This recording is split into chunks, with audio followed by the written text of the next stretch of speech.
जय हिंद बच्चों। कक्षा 12 जीव विज्ञान में हम लोग पढ़ रहे हैं प्रश्नावली 6, यानी प्रश्नावली 6 में हम लोग हैं मेंडल के वंशागत के नियम। आज चलेगा।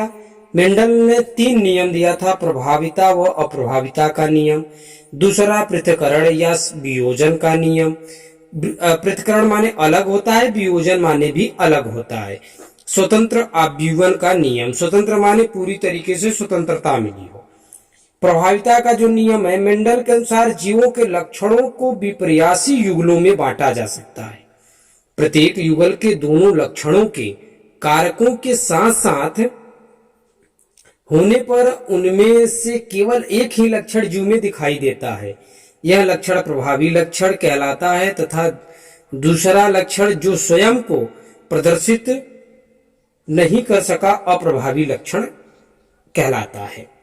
तो देखिए, इस कहने का मतलब इतना है, प्रभावी लक्षण का मतलब होता है कि जो दिखाई दे, अप्रभावी का मतलब जो दिखाई न दे। जैसे माता पिता में हम बता देते हैं एग्जाम्पल दौरान, अगर माता पिता में पिता अगर लंबे, माता छोटी हैं, तो कभी कभी होता है बच्चे या तो बड़े हो जाते हैं या छोटे हो जाते हैं। यदि बड़े हो गए तो पिता के गुण प्रभावी हो गया और माता का गुण अप्रभावी हो गया। इसी प्रकार से अगर छोटे हो गए तो माता का गुण प्रभावी हो गया, पिता का गुण अप्रभावी। दूसरा जो उन्होंने नियम दिया, पृथक्करण का नियम। पृथक्करण माने होता है अलग अलग होना। इस नियम के अनुसार देखिए, इसको पृथक्करण का और वियोजन का नियम 2 तरीके से भी पूछ सकता है। इस नियम के अनुसार प्रत्येक युगल के विपरीत लक्षण या कारक युगलों के बनते समय एक दूसरों से पृथक होकर अलग अलग युग्मकों में चले जाते हैं। युग्मनज में ये लक्षण या कारक पुनः साथ साथ आ जाते हैं, किंतु ये समाप्त नहीं होते और अपना अस्तित्व बनाए रखते हैं। यानी ये एक बार समाप्त हो जाते हैं और पुनः आ जाते हैं। ठीक है, चले जाते हैं युग्मज, ये लक्षण का कारक पुनः साथ साथ आ जाते हैं। यही हो गया वियोजन, माने अलग हो जाना। तीसरा नियम जो था स्वतंत्र आव्यूहन का नियम, मेंडल के ही नियम चल रहे हैं हम लोग। इस नियम के अनुसार जब 2 जीव 2 या 2 से अधिक युग्म विकल्पी लक्षणों में एक दूसरे से भिन्न होते हैं तो उनमें उनसे एक लक्षण ही वंशागत पर दूसरे लक्षणों की उपस्थिति का कोई प्रभाव नहीं पड़ता।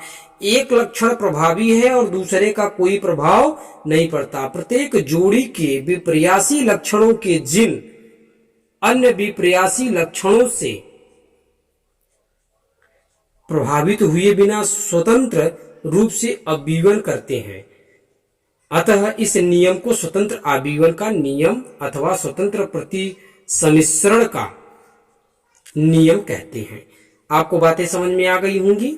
जैसे इस नियम के अनुसार देखिए, प्रत्येक जोड़ी विपर्यासी लक्षणों के जिन अन्य विपर्यासी लक्षणों से, देखिए जो विपर्यासी लक्षण के जिन हैं वो अन्य यानी दूसरे विपर्यासी लक्षणों के जिन्स को प्रभावित किए बिना, यानी हुए बिना प्रभावित नहीं होते, स्वतंत्र रूप से आव्यूहन करते रहते हैं।